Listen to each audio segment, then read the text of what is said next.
Good afternoon, ladies and gentlemen, and you're very welcome to I think it's our fourth Let's Talk About session.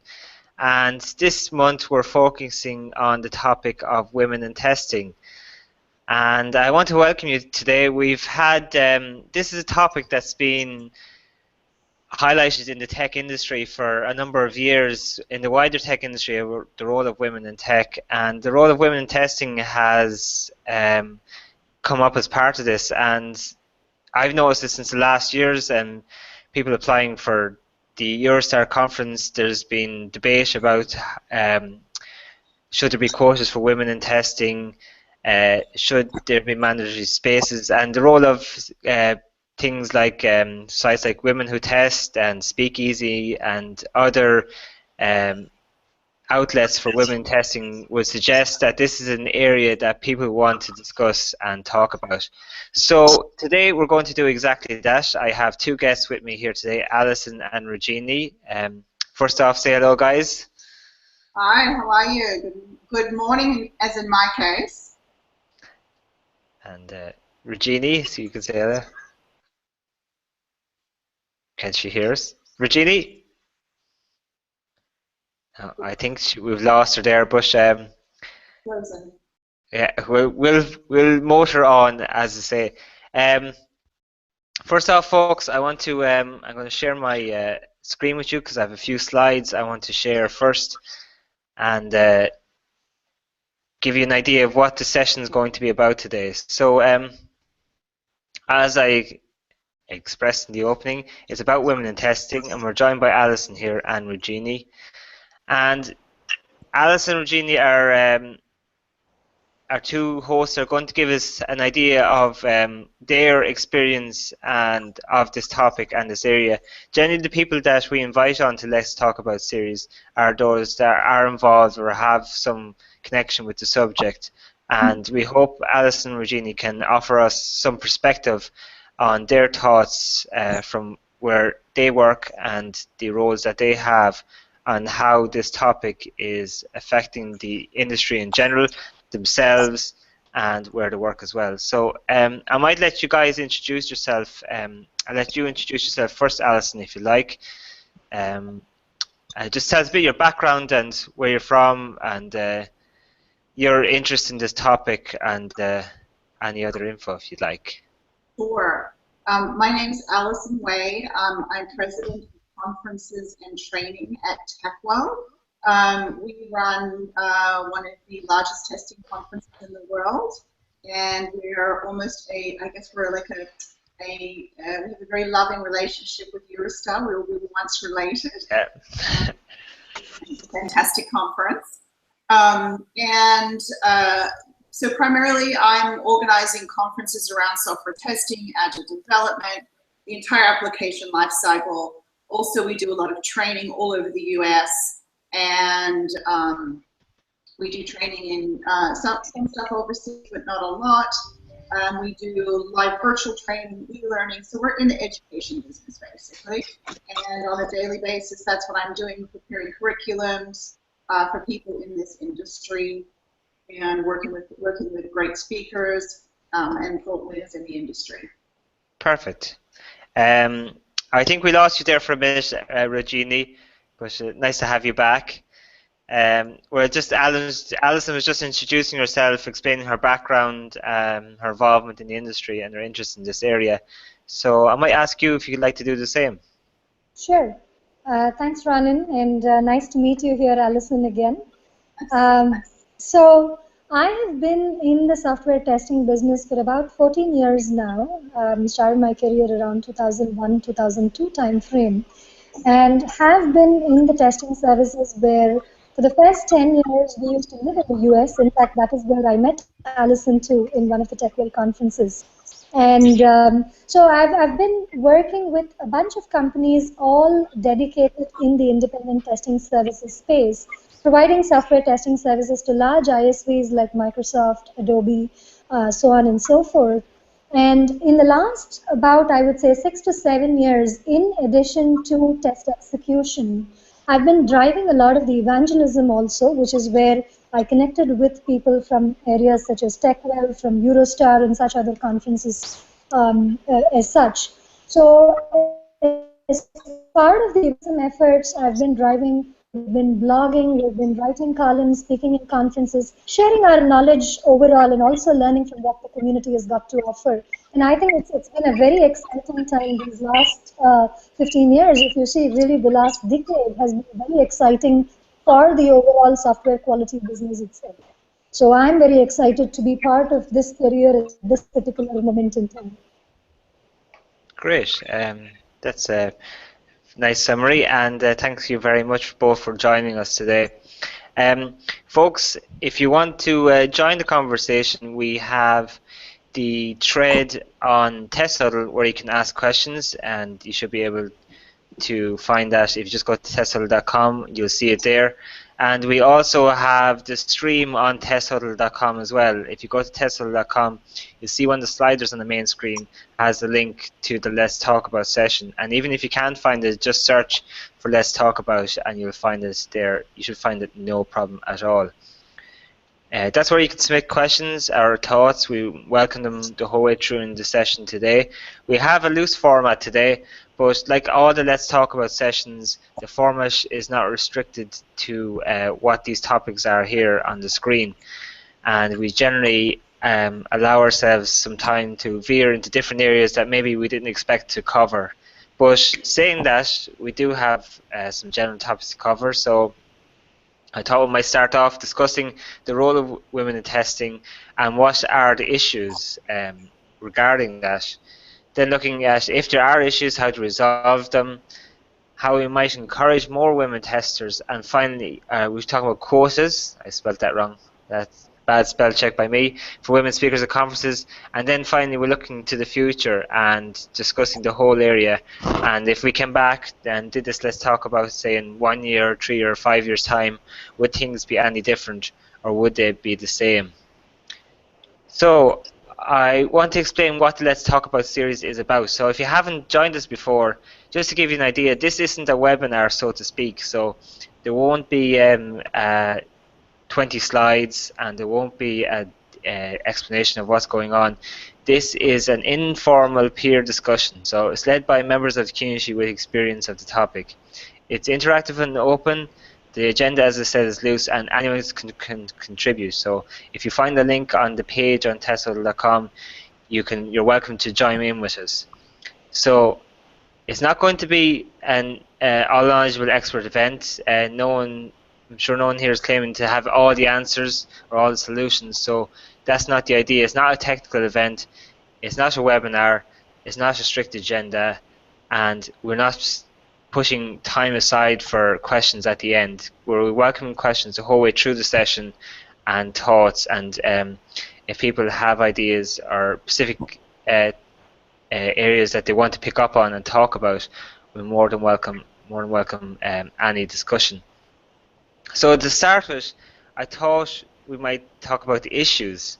So I'm taking this image from, this is a write-up of the Women in Tech event that happened, I think, in the US recently. Alison, you might know more about this, but this is a list that they came up with from that event. And these are the 5 factors that people put on about how women felt about the role in tech and in software testing and how it was harder for them to get involved in the industry.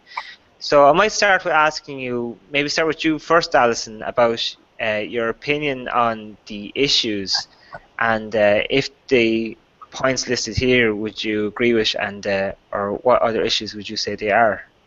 Absolutely. So just to backtrack a little bit, I didn't say at the beginning, one of the things that I did was start Women Who Test about 2 years ago now.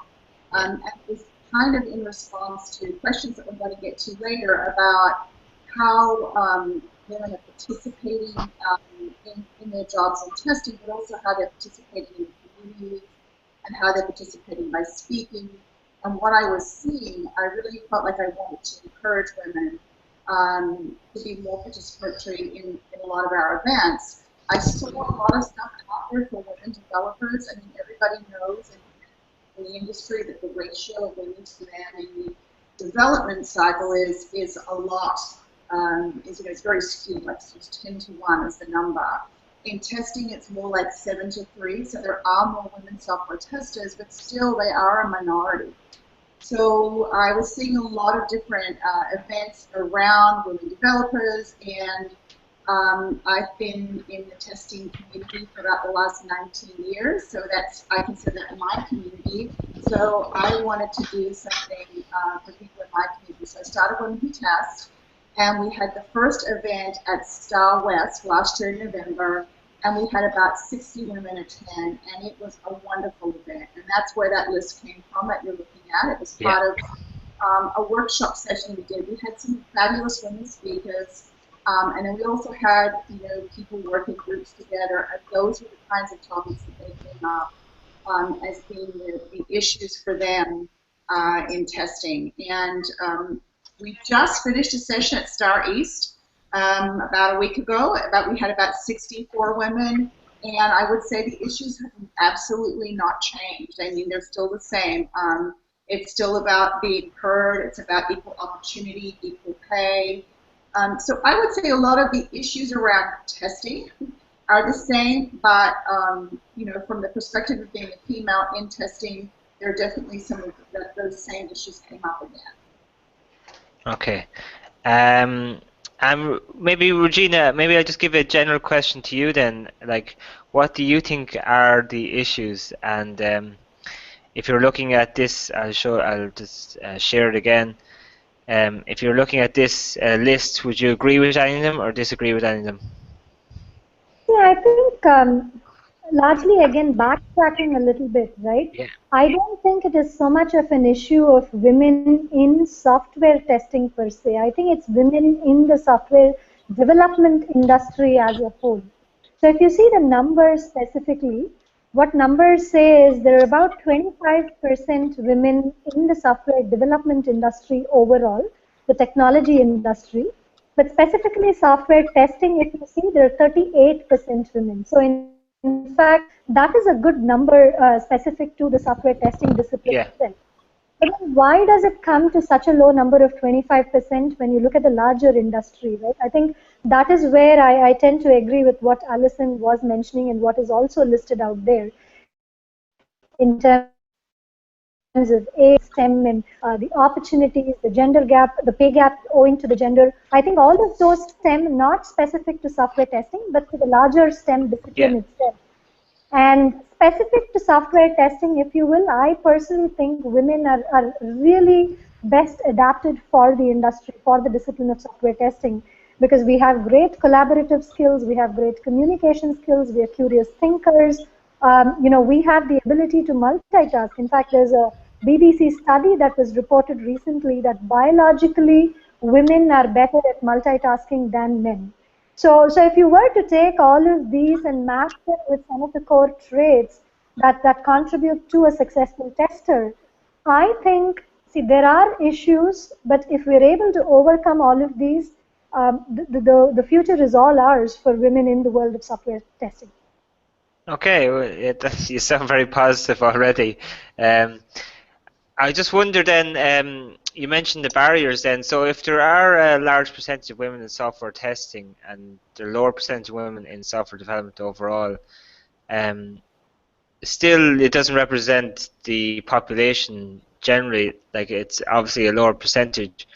So is it just similar to other doing roles and careers in the STEM area like science, technology and other areas? Is it got to do with the fact that less women get involved in this area? Does it start that young in terms of looking at a barrier to why there's lower numbers?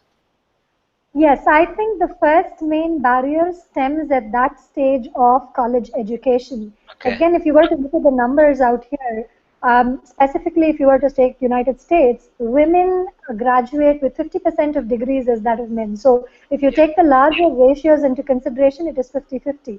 But when you come down and track it down to STEM, it is only 20% of women in STEM. And over the last decade or two, if you see, within that STEM itself, the numbers in areas such as biology and other sciences are growing up, whereas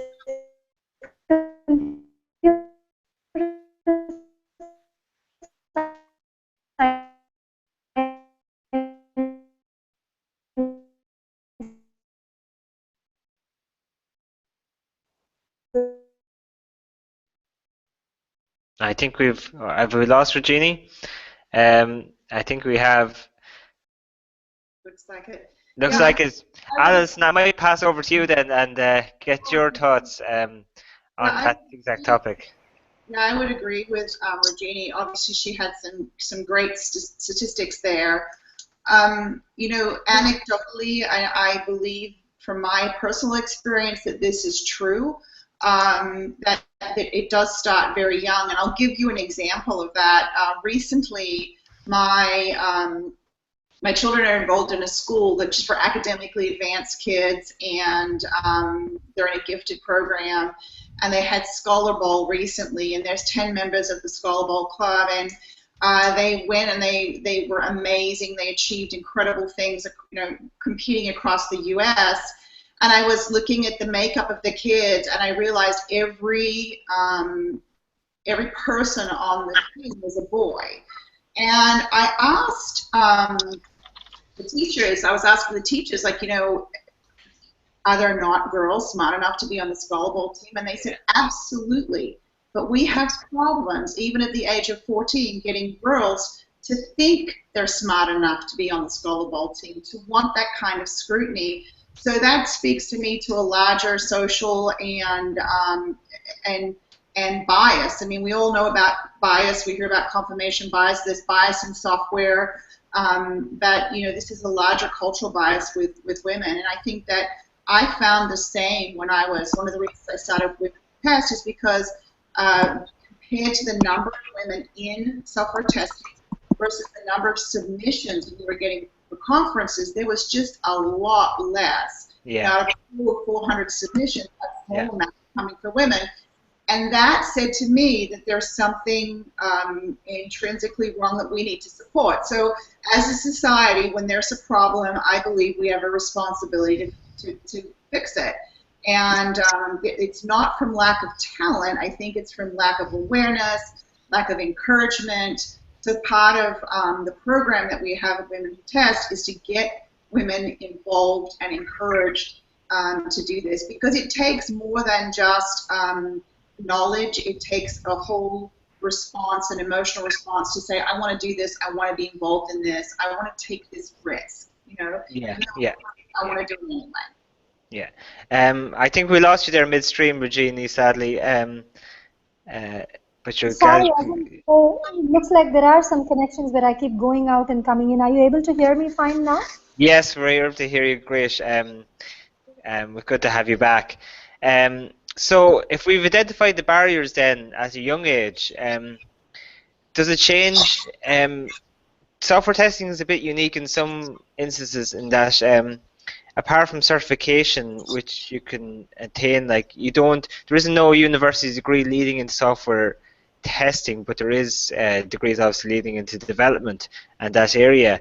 So I wonder if you move on through later in life, and the fact that is there different barriers for women to join, start a career in software testing. Do you find that women that do work in software testing, are they coming from different areas outside software in your own experiences, or do you think that they're coming from within software development and that whole wider area?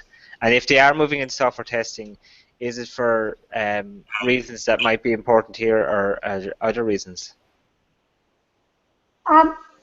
So, good question. I think software testing is one discipline which is more embracing that way in terms of taking people from non-computer science backgrounds as well, because most often you are a born tester, right? You test day in and day out in all scenarios that you are in. So it is that interest, it is that inclination, it is that some amount of self-training also that is happening. But that said, the education, the right amount of education is also going to hone you to better prepare for that career. I think gradually colleges and universities are beginning to bring in more awareness on software quality. more practical workshops, more internships that are available today. So those are all opportunities. The other great thing is crowdsourced testing, right? We didn't have this opportunity back in the days when we were in our school and colleges. But today, someone who is, say, a teenager could try something out on a crowdsourced portal. So Yeah. the awareness is certainly increasing. The opportunities are certainly more. It is the combination of that opportunities and awareness coming together. And I think the other factor also is women are present more in the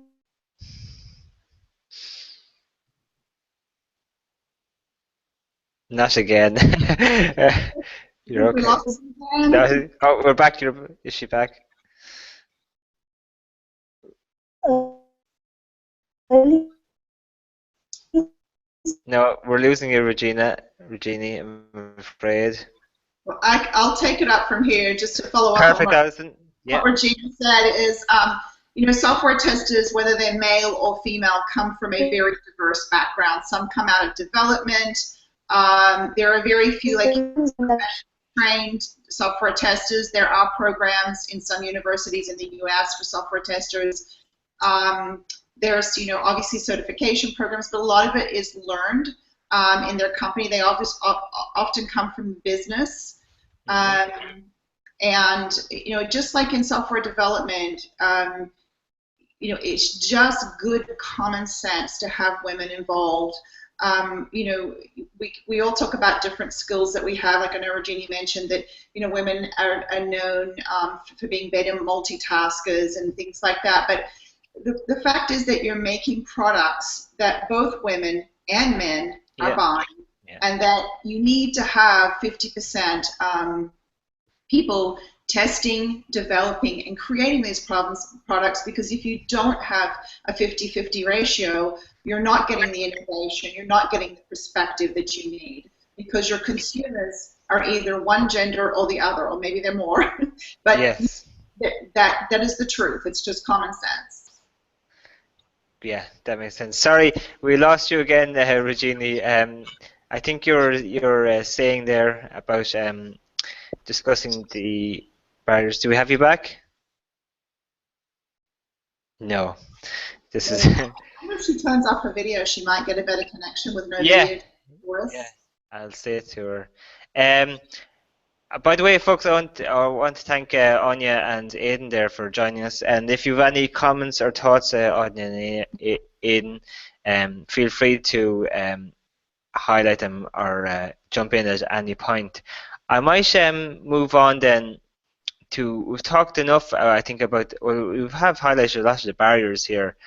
And I suppose it's no different from the wider tech industry in terms of it's the same. Absolutely. Yeah, it's the same barriers that women face.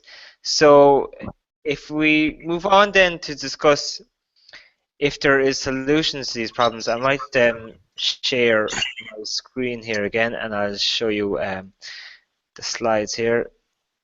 Let's go. So this, I'll show you, this is an interesting article I found. It was written this year, and this was about this new initiative to encourage 5,000 more women to the tech sector. So the idea was in the UK, this is where this initiative was starting, that starting from this year, that they would develop a program that would, from college and even post university, encourage women into the tech sector by creating roles and positions that would suit women, and also to develop programs that make younger females, girls in school, choose programs like software development and those different areas. So I might ask you first, Alison, about these initiatives. Have you come across similar initiatives? I'm sure you have. And in your opinion, do they work? Do initiatives like this, are they something to be lauded, or generally is it usually a lot of things written down on paper, but then in practice it might be a different story? Right. Well, I've read quite a lot of articles on this. And actually, I attended a talk just recently at South by Southwest from a woman at Pinterest. And I don't know if you know that Pinterest had an appalling rate of male-to-female gender ratio issues, which was brought up, because people think of Pinterest, again, as largely a feminine, a lot of female people on the website. And so they have actually gone out of their way to put a program in place to improve their gender ratio by 30%. And I think in their first year, they were really struggling with this. I think they're working on it, but I think that, like all things, awareness is the most important thing you can have, right? So this is not something that you can probably solve with a policy. It's like they say with agile software development, you don't just get a bunch of processes that become agile. It's a mindset. It's a change of leadership at the top, its highest levels. You have to embrace this idea. And really believe, I hear a lot of people criticizing, oh, well, are you just going to put a female there because there's a quota? Well, when you put effort behind finding the right women, it takes a lot more effort maybe to find these people, but they are out there. I mean, I'll give you an example. Here's an example of universal gender bias, I guess. If you look at the cover of Time magazine, Angela Merkel was on the cover. She's the first woman, I think it was 29 years. Yes, yeah. On the cover. Does that mean there were no women worthy of being on the cover of Time magazine in 29 years? No, absolutely not. It means that people are not looking hard enough. They're not going out there, and they're not making the right effort. Yeah. And Rajini, I might put that question to you. I don't know if you caught the start of it. We're discussing these initiatives by it's usually different governments in terms of encouraging women and females to get involved in the technology sector, and I don't know how it works if there are such initiatives in India, but what would be your general opinion on them, and do you think these sort of initiatives work? India specifically of late, what has been very exciting to see is whether or not sponsored by the government, the tech industry itself is recognizing the need for more diversity. So it's been very exciting to see specific programs like this is a hiring drive where we're only going to focus on women who've had a break.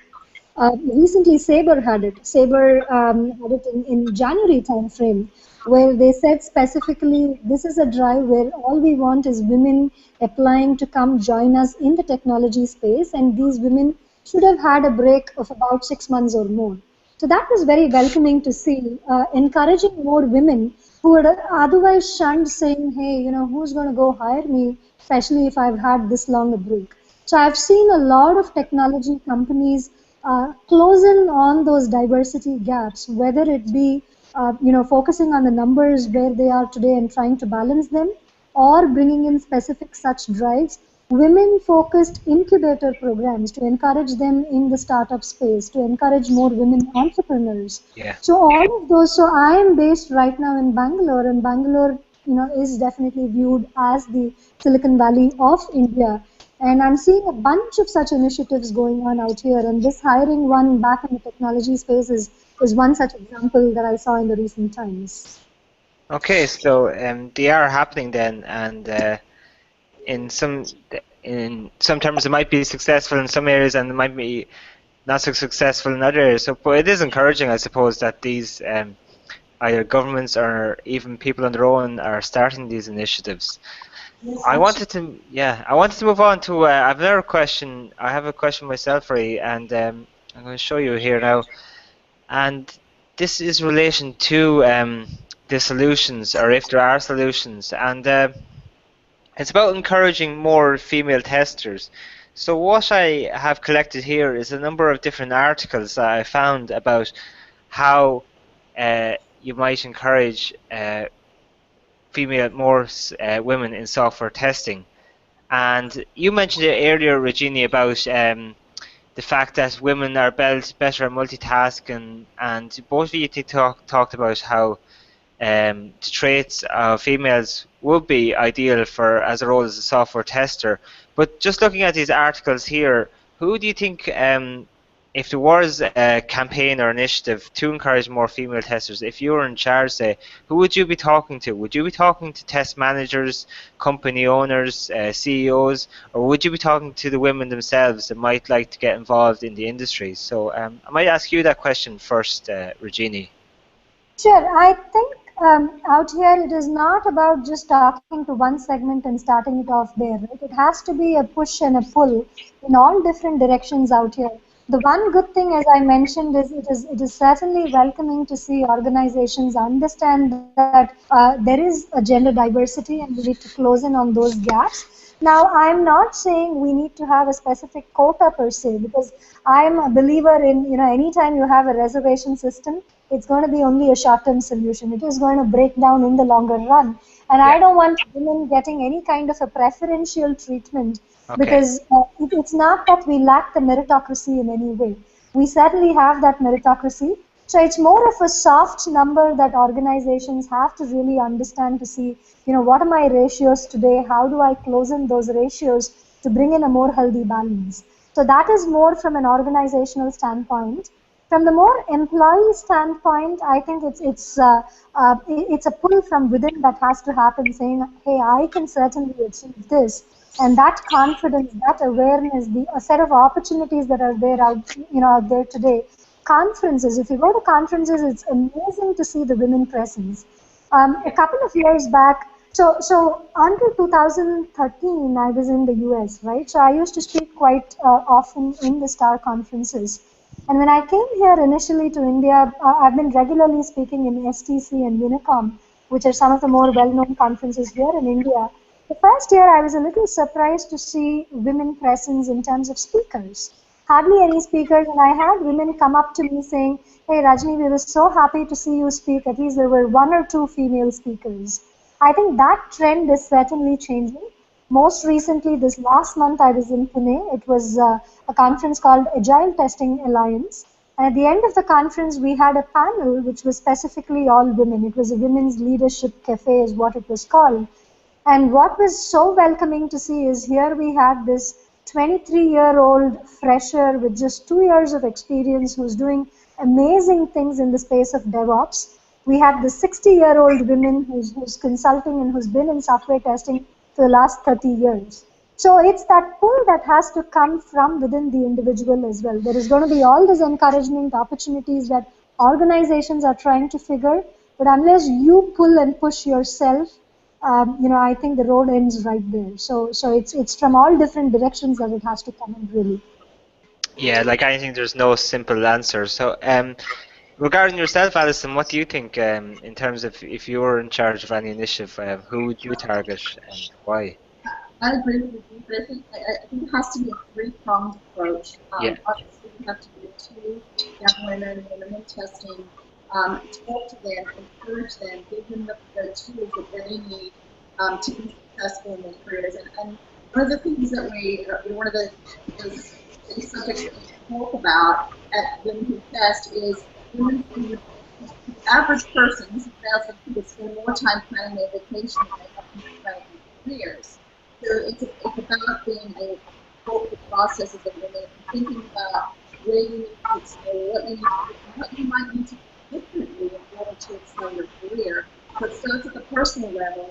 Then I think it starts at the managerial level. You have to look as a company, how diverse are you? Are you just hiring the same people over and over again? What your hiring practices are. And then as a society, I think we look at our own bias in general. Everyone's talking about the fact that we don't often see women leaders. Where are those women leaders? Who are they? Just recently, there was a show in America called House of Cards. I don't know if you've heard of that. It has Kevin Spacey and Robin Wright. And here's an example of, we're talking ridiculous money here, but Kevin Spacey gets paid $500 an episode, $500,000 an episode.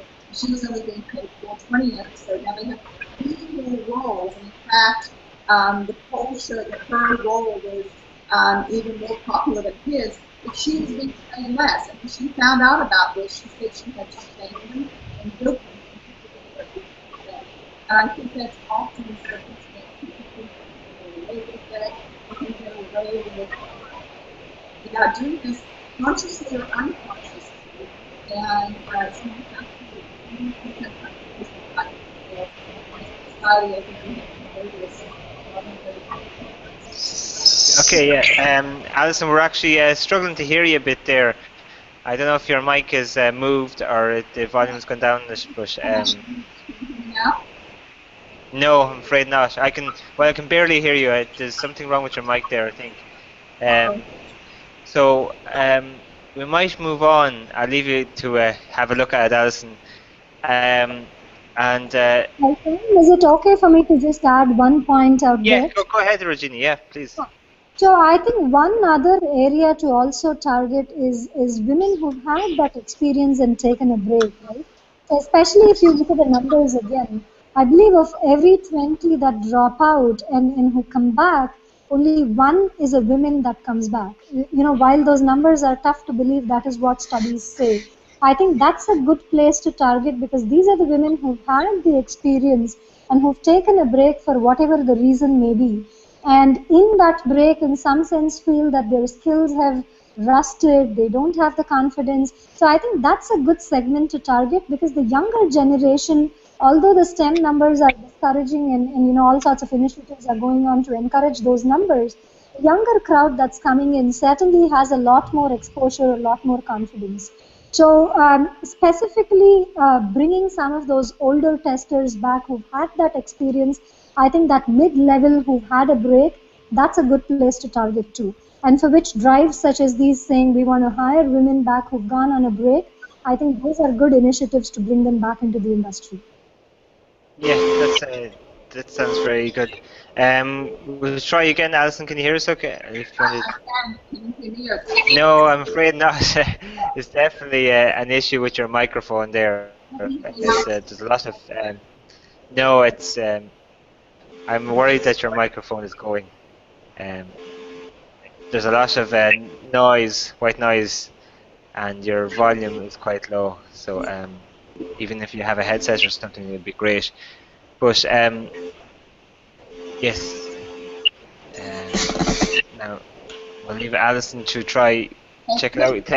Thanks, Anya. I might check if it is feedback because it could be feedback, and hopefully Alison can sort it out. I might just point us back to the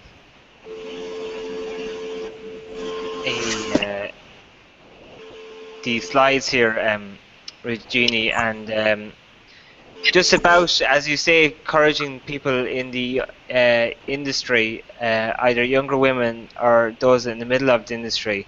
So, do you think that probably the most relevant issue for women, obviously in relation to men, is the fact that women, when they have children, they might leave the industry for a while, and some might come back and some might not. So, in terms of that area, do you think that is something that should be focused on, or do you think that topic isn't as relevant in this sector, or is just the same as in any other area or any other industry for women? I'm just curious about what you think on that subject. See, I think I go back to my point that I'm very upbeat about women in software testing. So I don't think this moving out is something very specific to software testing. It is a larger industry issue itself because it equally applies to any other discipline, specifically in software where things are, you don't necessarily have a 9-to-5 predictable job. Yeah. So I think it's a very sensitive topic in a sense. It's a very personal choice for every individual, right? As in terms of how am I going to be able to balance my profession and what my family calls for. But my only thing is, as a mom as well of a kid, my take on this would be those few years in between are certainly going to be tough.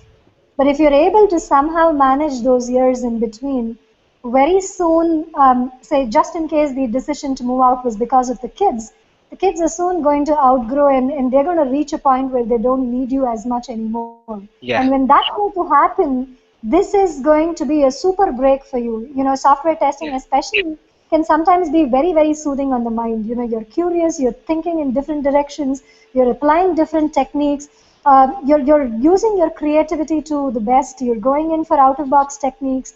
So it can certainly be a very good motivating factor, a very good confidence boosting factor, besides just being a career itself for a woman. So Okay. it is a very personal choice. I don't think I can make a generic comment, but Yeah. that is, yes, one of the problems that women do face. So if they're able to somehow work out a solution in the interim and manage those tough years in between, I think it's a profession here to stay for them for years to come. Yeah, that makes sense. And just in, I always wonder, like, how if does it affect women in the industry or not? And I suppose it could be viewed as another barrier, or it could not be. But it's a good point that it's there. Just if you are watching, folks, and for those of you that have joined us, Anya and Aidan, if you have any questions, you can write in the comment box there. Feel free to comment, or you can comment in the test huddle forums, and we can raise any topics with Alison and Rajini, and talk and discuss that. Alison, we have you back. Yes, can you hear Yeah. Okay, barely, just about. It could be feedback, Alison. I'm not too sure of the issue. Yeah, I don't know what the feedback is. I have nothing on around this thing. Perfect. Actually, you sound much better there now. So yeah, it's great. It's good to have you back. I was just asking Regina there, discussing how women who leave the industry possibly because of having children and coming back in the industry, and how that relates to the technology industry, software testing, because it can be a fast-moving industry. And do you think it's an issue at all, or is it the exact same as women in any other career? I mean, whether it be software or manufacturing or anything else. What's your thoughts on it? Yeah, I think it's the exact same too. There are issues, honestly. I had twins. I have 14-year-old twins, and Yeah. I went back to work when they were 3 months old. I took 4 weeks off work and went back to work. And my husband and I, we worked. We were lucky enough that we had flexibility, and he worked nights and I worked days, and we switched off. Yeah. So I think it's an issue of good daycare for your children, having a supportive spouse in your life, or supporting family members to help you. I think those issues are the same no matter where they are. So it's about having role models and people that you know have did it, and having a good balance in your life and creating what you want. I mean, I don't think anybody ever thinks about whether or not men are going to go back to work after their babies are grown up. Yeah. It's not even a question. So it Yeah. should be the same Yeah. for women, to be honest with you. It should be the same for that. Yeah. Go ahead. No, that's a fair point. I was just say, yeah, you're making a fair. I can't disagree with anything you're saying. Yeah. We have actually a policy at our company who can bring their babies to work for the first few months, and we set them up in an office where, if they're still with the babies and they want to have babies at work, you just have to have a really encouraging environment to do that. Yeah. Yeah, I think so, yeah. I understand in all circumstances that does not work, but again, I think it's more of a societal issue. We want people to be fulfilled in their careers and what they do in life, and we want our children to be happy and healthy, and our families to be happy and healthy. So it's about creating that balance for yourself and for your family, and society that supports that. Yeah, I agree. And if any industry was going to, well, if any industry claims to be as supportive of its workers, it definitely would be the software industry, because a large facet of large software companies is their attitude to the work-life balance, and many claim, I suppose, to have prioritized the work-life balance of their workers and their employees, and it does bear out that in many software companies that I've come across anyway, that generally they are very generous to their employees in terms of time off and allowing some to work from home or work share time as well. So I suppose if any industry was going to be, if you're going to be involved in any industry, it would be software, I'm guessing. Would you agree with that? I don't know. I mean, I've heard horror stories on both Okay, sides. yeah. So, if you're in the gaming industry, I know that's not a very female-supported industry. Yeah. It just depends again on what sector of your software or what sector of software you're in. All companies are different. Yeah. If I may add there, the one thing is, at least, I don't know if I'm going slightly off topic out here. Yeah. The one thing, at least, which is good in the software industry as a whole is the awareness around certain issues. For instance, gender-related pay differences is one thing that we always keep right? Keep hearing that men make more than women. So at least the awareness that such a difference exists is more in the software discipline compared to anywhere else. And I believe Intel is a company where there is 100% match.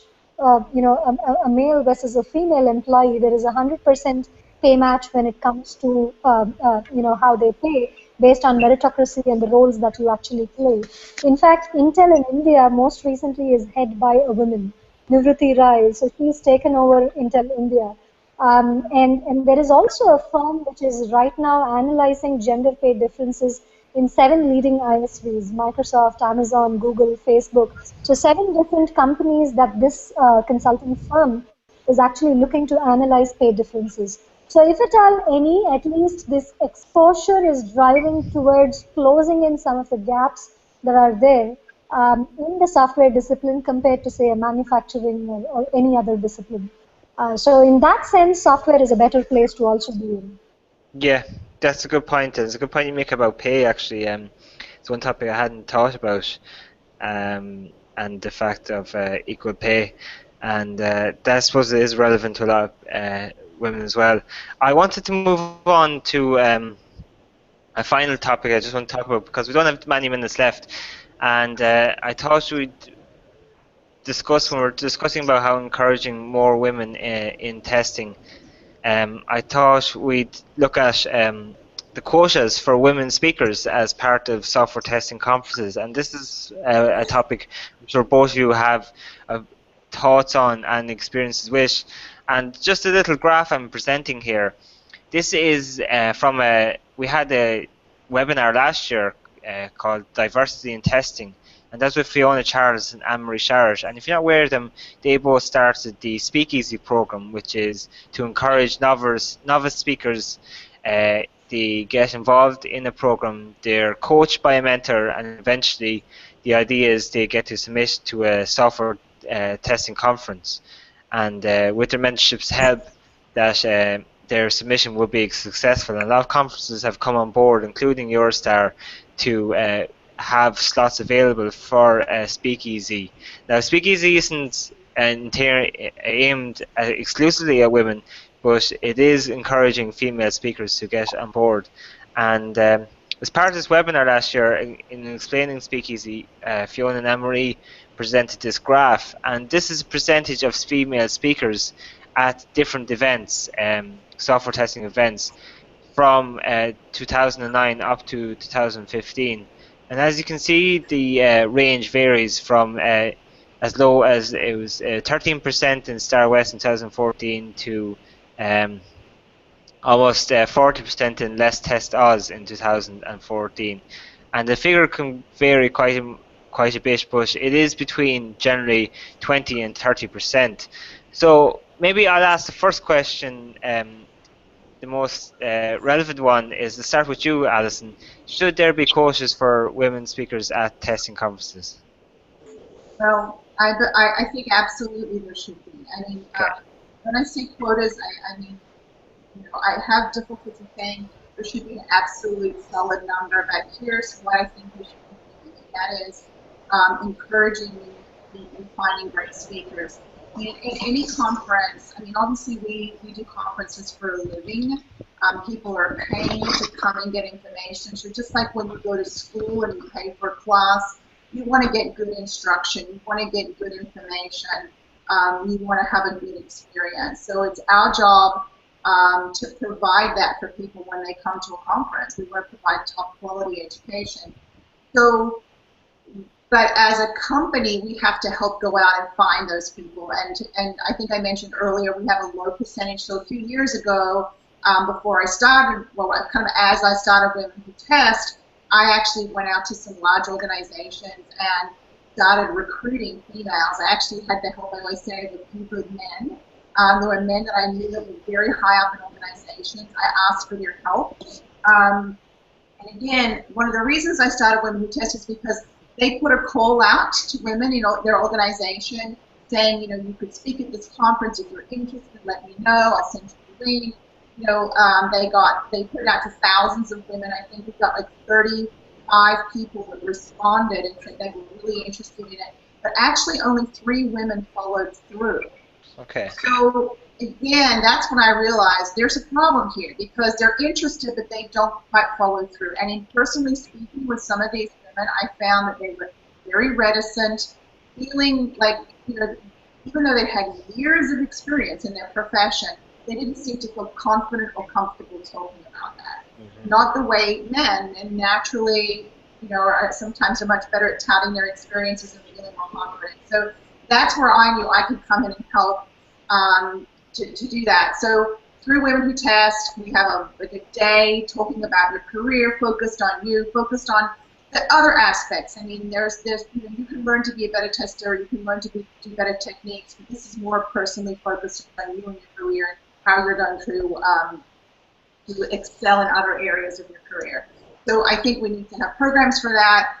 Speakeasy is that's a great way to do it. Is if you have a mentor and you see that person doing that, you think, well, I can do that. If you want to run your talk by someone, get some help. I mean, some of us are natural speakers, some of us are not. And maybe you need a little help and assistance from your community. At Women Who Test, we like to call it your front row. If you get a bunch of people who are really supportive of doing you with your goals in that respect. So I think, again, it's incumbent upon us to go out and find these people and help them be more successful. Melissa Vanderway is a perfect example. That she was one of the 3 women that responded and said, I want to speak. She's now done 4 sessions at some of our conferences, and she's giving a keynote in 2017 Star East. So she's really progressed through that progression and doing that. So I think it is important to think about it from that perspective. And again, just going back to, I'm big on these biases. It's something I believe in very strong. I realized at this last Woman Who Test, I have my own bias, right? I'm sitting there watching my panel of speakers, and I had Dot Graham, wonderful tester who's definitely seen it all, been there and done that, incredible person. I had Julie Gardner. I had 4 other people, but I looked over and I realized I had 6 white women sitting on a panel. And then I looked at the audience and I realized I have a very diverse audience. These 60 women were not made up of 60 white women. So I said, here's my bias. These are people I know well and I'm comfortable with. That's who I included. Yeah. I need to be better. I need to go out. I need to find more people. I need to create these relationships, look for these people. So again, I need to work harder. Yeah. I think there's an excellent answer, Alison, and you covered a lot of the areas there. In terms of yourself, Regina, what do you think in terms of providing quotas for women at test conferences? Yeah, I think Alison and what she's doing out there in TechWell is certainly the right approach because I don't believe in setting aside quotas per se, because when proposals come into conferences, at least if it was an employment opportunity, if at all there is any diversity-based discrimination, they're going to wonder saying, oh, this particular job is going to be very tough, it's going to call in for long hours, will this person be able to accomplish this as a female? That could be a thought process that could come in. But when it is a conference, you're not really going to consider any of these challenges, right? You're only going to be driven based on meritocracy. Is this proposal strong enough? Does this person have the experience to come and speak? what is she going to share? So only that is going to be looked at. And in fact, proposal reviewers oftentimes don't even get to know who the proposal submitter was. Was it a male or was it a female? We don't even get to see it, right? Yeah. Anonymously, we are reviewing proposals. So that being the case, I don't think there should be a quota for women to enter a conference. Because again, anytime there is a quota, I don't want it becoming a taboo saying, oh, she came in through that quota to come in and speak. Because we are equally experienced, we have that merit. So conferences, I personally think there should not be any quota. But that said, what Alison is doing is right in terms of going and encouraging women on the industry, in the industry. Come submit proposals, come show us what you've got to offer. That encouragement is needed. But beyond that, don't set aside any reservation saying in this conference 20% seats would be set aside for women. No, that's not what I believe in. Yeah, good. It's nice to have differing opinions and different thoughts and approaches to this, because sometimes, usually it's the loudest voices that are often heard in terms of this topic. And I know last year there was a lot of discussion about when different programs were released for conferences, that the lack of women speakers and this topic of quotas was raised again. I might ask you finally, because we're sort of nearing the hour mark, and I don't want to keep you too longer. If there was quotas for testing conferences, do you think it would encourage more female testers or not? Well, I might start to go back to you yourself, Alison, first. If there was quotas, would it work? Well, I don't think it would, because I mean, obviously, you can see from the results that I got, it said, when I had 30 people who said they were really, really interested, and only 3 followed through. So obviously, if I'd said, okay, I'm going to have 30 women speakers on the program this year, it would have been a problem. However, that being said, I think the quota in your own mind, as the management group that runs these conferences, I think you have to have a quota in your own mind. You have to have a goal. And here's a really good example of that. A few weeks ago, I was introduced to a woman who runs a nonprofit in Silicon Valley that brings interns, mostly from European countries, but from other countries in the world, to the U.S. She's actually an ex-lawyer. They do all the legal work. They bring these people here to startups so that they can be here as an intern for a year and then take this knowledge back to whichever country they're in. So it's a way of bringing, invigorating and innovation and technology and like the Silicon Valley stuff back to other countries. So it's a fantastic program. And when talk about it, it's just amazing. She told me for the first 3 years they did this program. Now they're approaching some of the major universities. They realized they had, out of like 70 interns, I think the first year it was 50, and then it progressed up to 70. And this is a very rigorous program. They have hundreds of applicants. They go through them, they hold them down, they look for cultural fit, they look for skills, they look for lots of things. 3 women they had. And so after 3 years of doing this, she realized that, again, the people that she's dealing with, we're not looking for women. So they set themselves their own quota, and they went out and said, okay, let's start looking for more women. And then the people they're talking to, they're encouraging them and making them aware that they're not looking for women candidates, and they have to work a little harder, they have to find them, they have to pull them out. But in the end, this year, they had 77 people, and 55 of them were women. So it was the complete turnaround, and these were not women that got in there because of the quota, but they were highly qualified to be in these positions. But it was just a different perspective, a different way of looking at it, a different level of effort. Yeah. And Rajini, I might ask you the same question then.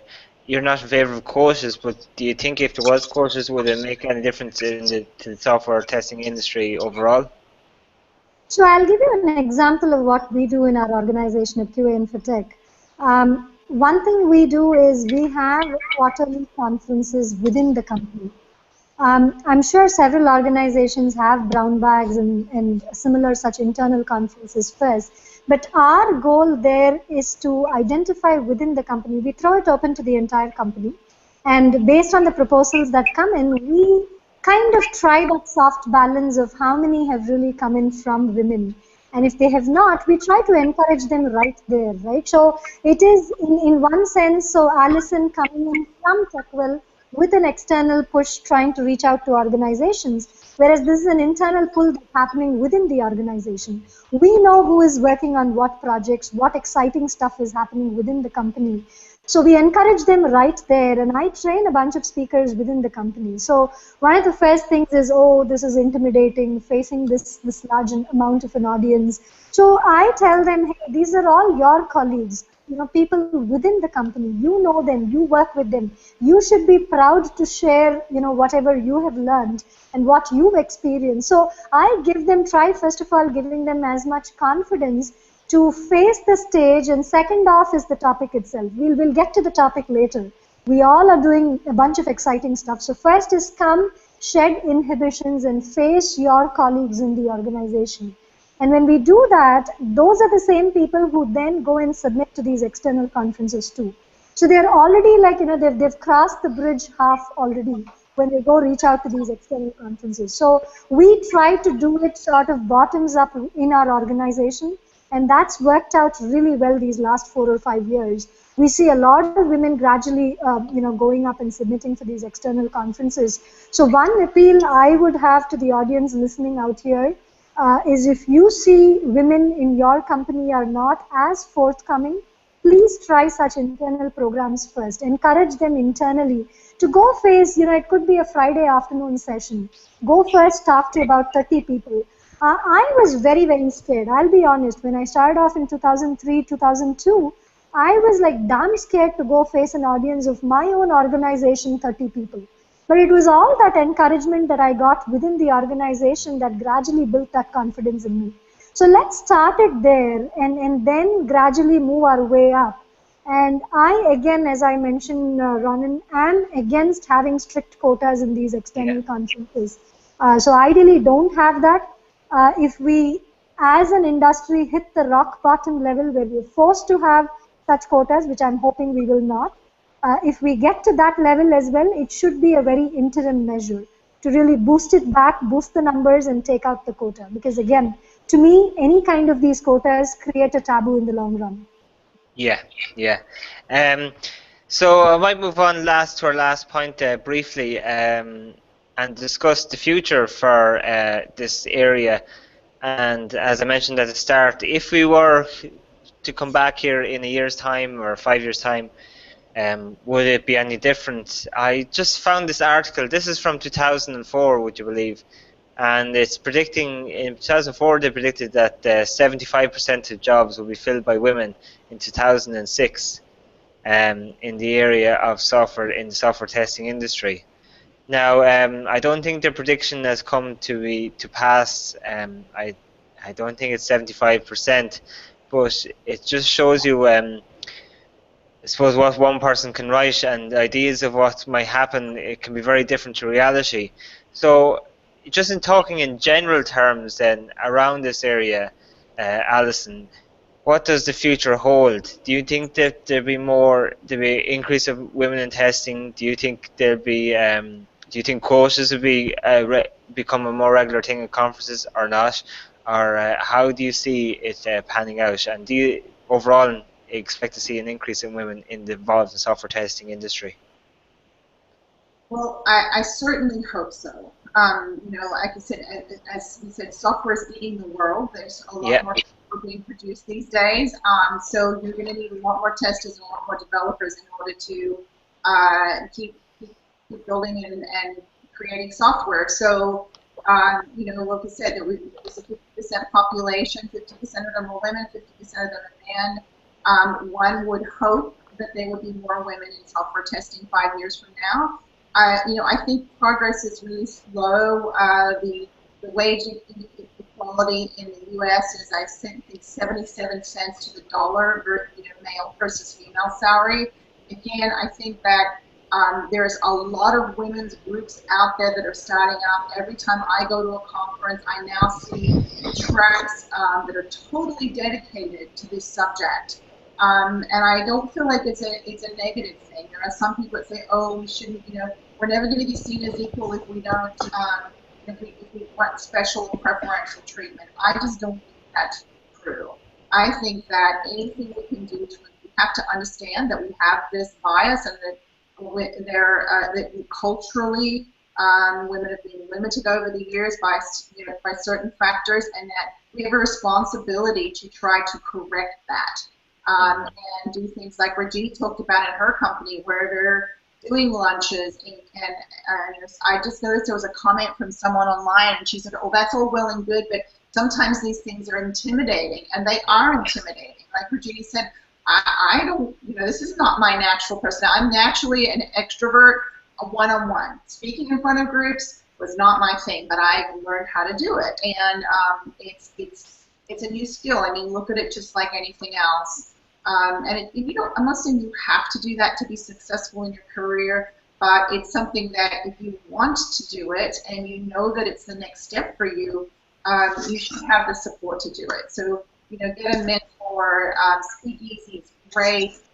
Find a way to create that for yourself. And I hope that 5 years from now, if you look just in our own community, you will see that speakeasies come up. I know Eurostar is making incredible efforts and strides to look at who they have on their program and to help gather and find women. I've had people from Eurostar call me and say, hey, Alison, do you know women speaking in this field?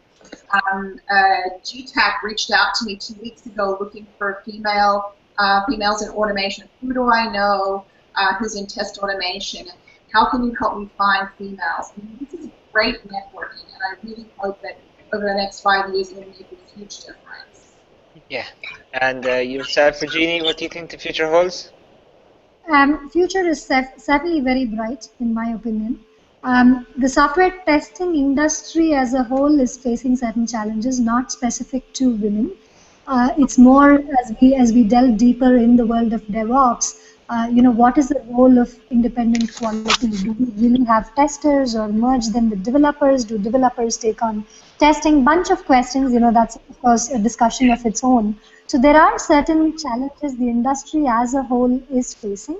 But specific to women in software testing, although I may not completely agree with the 75% number that you have there, you were right in the sense that those numbers are positive. As I said, 38% women are there in software testing compared to the overall average of 25% women in the technology industry. So certainly a more positive footing that women have in software testing. These numbers, I think, will only continue to grow. But that said, it is not certainly just one person's responsibility in helping this grow. The ecosystem has to play in its role in multiple different spaces, right? The organizations will have to be conscious about this growth. Women specifically will have to be conscious about a retrospective analysis, and a very introspective analysis too, in terms of where am I lacking, what is going to take me forward, from where I am today to where I need to be in 5 years down the line. Of course, trying to balance the professional and personal life too. That was a question we discussed in detail. Yeah. So if those factors can be taken care of, along with a more focus of girls in the STEM space as well. So it has to really be solved from multiple different directions. But at least the only positive note I leave out with is it is not going unnoticed. All of them have started noticing that these gaps do exist and need to be filled. They are working on it, so the future is bright, and we need to continue to close in on those gaps.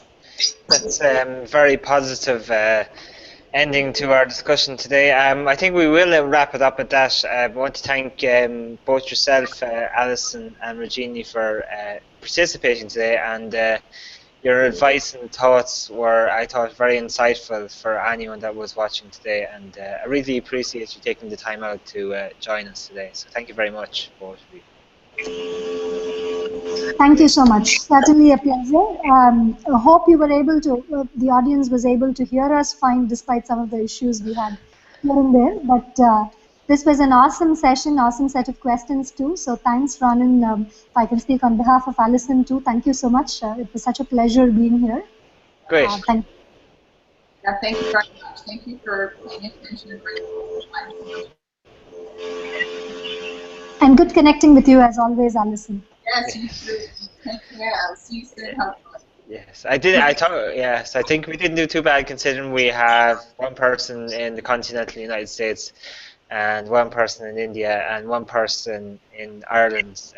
In terms of our technical issues, we didn't do too bad. Yes. We're a global industry. Yes. Yes. So I was just going to wrap it up at that. Finally, I want to share with you folks that are watching about our other sessions.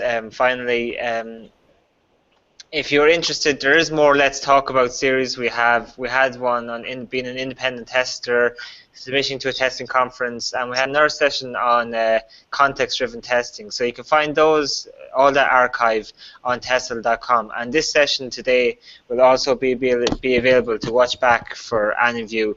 If you want to recommend to friends or colleagues, it'll be available on testhuddle.com under resources. So I want to thank you very much for taking part. If you've any thoughts or about today's session, you can find everything on testhuddle.com, and really appreciate you being there with us today. So finally, from myself, thanks everyone for tuning in. And next, Let's Talk About, I'm not too sure. It'll be on the second last Thursday of the month, and it's going to be in June, obviously. And the topic is yet to be decided. But until next time, thank you for attending, and we'll talk to you soon. Take care. Bye-bye. Thank you. Bye. Thank Bye. you.